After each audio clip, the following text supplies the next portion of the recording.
So ఇక్కడైతే ఒక student అయితే ఉన్నారు. సార్తో పాటు ఫస్ట్ డే అయితే కూర్చున్నారు. ఆయన కూడా నిరాహార దీక్షకి ఆయనతో అయితే మాట్లాడు. సో చెప్పండి, అసలు మీరు నిరాహార దీక్ష చేద్దామని ఎందుకు డిసైడ్ అయ్యారు?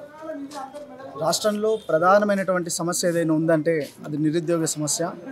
విద్యార్థులు గత 10 ఏళ్లుగా కూడా ఇబ్బంది పడుతున్నారు. మరి గత రాష్ట్ర ప్రభుత్వం ఏ విధంగానూ పట్టించుకోలేదు విద్యార్థులను. మరి ఇప్పుడైనా కొట్లాడుకొని తెచ్చుకున్నటువంటి ఈ తెలంగాణలో ప్రజాప్రభుత్వంలో మనకు న్యాయం జరుగుతుందని చెప్పేసి విద్యార్థులు ఆకాంక్షించినా కానీ వాళ్ళ యొక్క ఆలోచనలకు చాలా దూరంగా ఈ ప్రభుత్వం వ్యవహరిస్తున్నటువంటి తీరు మాకెంతో బాధను కలిగిస్తుంది. మరి నేడు ఇది అశోక్ సార్ చేపట్టినటువంటి యొక్క దీక్ష ఈరోజు 3వ రోజు. సార్ యొక్క ఆరోగ్యం కూడా పరిస్థితి కూడా బాగాలేదు.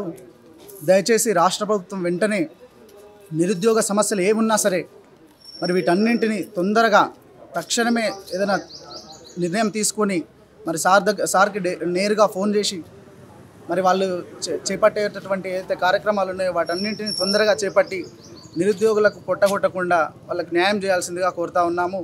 ఏవైతే గ్రూప్ 2 పోస్టులు 2000 పోస్టులు పెంచే దిశగా, మరి గ్రూప్ 3 పోస్టులు 3000 పెంచే దిశగా, గ్రూప్ 1 పోస్టులు 750 పెంచే దిశగా, పీఈటీ పోస్టులు 1676 పెంచే దిశగా, ఇవన్నీ ఆలోచించి టెట్ వేసే దిశగా, మెగా డిఎస్సి అన్నారు 11,000 వేసిరు. ఇది అన్యాయం అండి. మెగా డిఎస్సిలో 25,000 పోస్టులు పైగా ఉన్నాయి.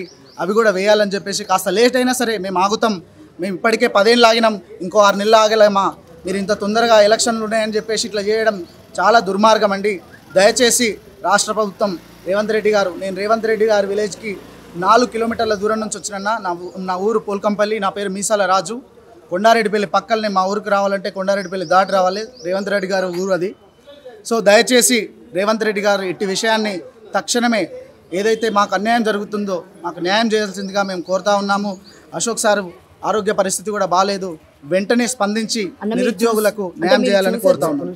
అన్న మీరు చూసొచ్చారా అన్న పైన ఎలా ఉంది ఏంటి సిచ్యువేషన్ అని? ఆల్రెడీ మొదటి రోజు నేను ఆల్రెడీ దీక్షలోనే కూర్చున్నాను. కాకపోతే పోలీసు వాళ్ళు అనుమతించకపోవడంతో సార్ కూడా చెప్పిండు కొద్దిగా ఇబ్బంది అయ్యే పరిస్థితి ఏర్పడుతుంది అని చెప్పేస్తే మొదటి రోజే నేను విరమించడం జరిగింది.